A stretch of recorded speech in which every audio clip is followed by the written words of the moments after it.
नमस्कार जय जगन्नाथ। चलतु आज आम बनइबा पोई चुंगुड़ी सुखा राई। चलतु आम ए पोई को काटिदबा। आज मु प्रथम थर पर पोई राई बनाऊँगी। प्रोसेस मो बो कहे। आलू काटिकी रखीदबा पानी रे धोईदबा।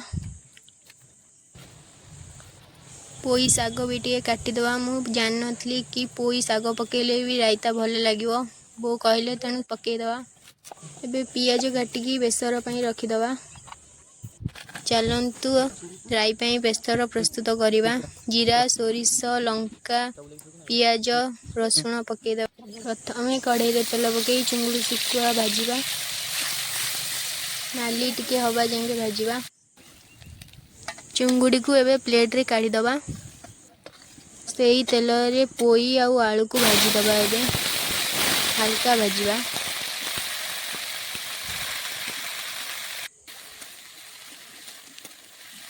टिके नाली हवा जाए भाजी। एथर बेसर दे टिके कषीदबा।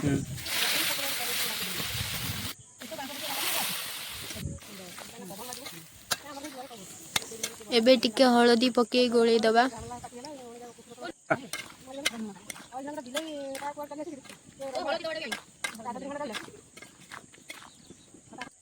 लुण भी टिके पकईदबा स्वाद अनुसार। एबे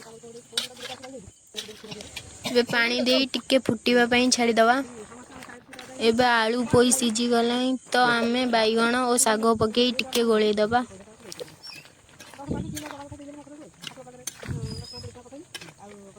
एबे भजा जाइथिबा चुंगुड़ी को पकई टिके गोलेदबा। किछि समय पई रखीदबा। एबे आमे छोटो डिश को काढ़ीदबा। एबे कढ़ई रे टिके तेल पकई पियाज को भाजीबा। टिके नाली हवा जाए हल्का भाजीबा। एबे फुटण पकईबा। टिके गोलेदबा। एबे राई की पकई की गोलेदबा।